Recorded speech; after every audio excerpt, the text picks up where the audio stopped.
Finally guys thoughts of Billal allowance করে দিল তার লেউরাটাও এবার বিক্রি করে দিবে।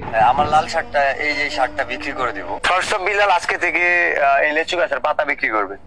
নিলামের সর্বোচ্চ দাম যার হবে তার কাছে বিক্রি করে দেব ভাই, এটা সর্বোচ্চ দাম হবে বিক্রি করবে। থটস অফ বিল্লাল তার ব্যবহৃত জুতা বিক্রি করবে, থটস অফ বিল্লাল তার ব্যবহৃত শার্ট বিক্রি করবে, থটস অফ বিল্লাল লিচু গাছের পাতা বিক্রি করবে, থটস অফ বিল্লাল 100 টাকা দিয়ে বই বানিয়ে 1000 টাকা বিক্রি করতেছে।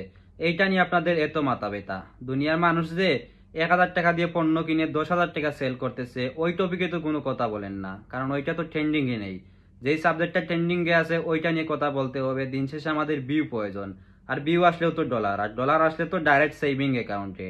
ওই টাকাটা আর অসহায় দরিদ্র মানুষের পিছে 1 টাকাও স্পেন্ড করা হবে না। আর থটস অফ বিল্লাল যে ভিডিওগুলা আপলোড করে টাকা ইনকাম করতেছে, সেটা পাবলিককে দেখাইতেছে টাকাটা কি করতেছে না করতেছে। যার বসত বাড়ি নেই তাকে বাসস্থান তৈরি করে দিতেছে।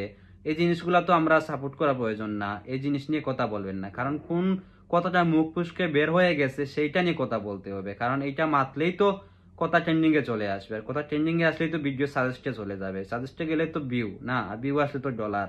থটস অফ বিল্লাল তার ব্যবহৃত জিনিসপত্র যে শুধু সে বিক্রি করতেছে বিষয়টা ঠিক এমন না।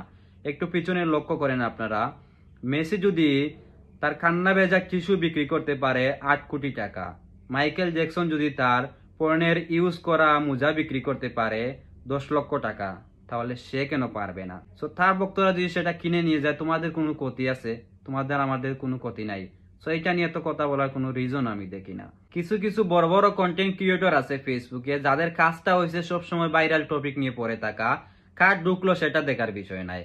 যেটা ট্রেন্ডিং এ আসতেছে ওইটা নিয়ে সত্য মিথ্যা কিছু আমি বললেই তো আমার ভিডিওটা পরিতে চলে যাবে, আর সেখান থেকে আমার কিছু ডলার আসবে।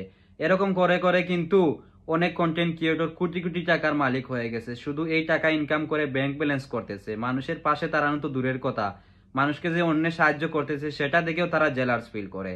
বিল্লাল যে এই ছোট্ট একটা পেজ থেকে এত টাকা ইনকাম করে, সেইটা সে মানুষকে পাবলিক করে দেখিয়েছে। দেখানোর পর কিন্তু অনেক কন্টেন্ট ক্রিয়েটর জেলার্স ফিল করতেছে, কারণ তারা যে বড় বড় পেজ নিয়ে এত টাকা ইনকাম করতেছে সেগুলো কোথায় রাখতেছে? সেগুলা নিয়ে নারী নিয়ে অশ্লীল কাজ কাম করতেছে, পর্দার আড়ালে থেকে সব কর্মকাণ্ড মানুষের কাছ থেকে হাইড করে রেখে মানে টাকা পয়সা স্পেন্ড করতেছে।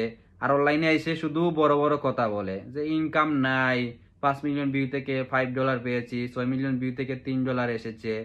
তো ভাই ইনকাম যদি নাই ফেসবুকে, তো সারাদিন ফেসবুকে পড়ে থাকার রিজনটা কি? একটু কমেন্টে জানাবেন।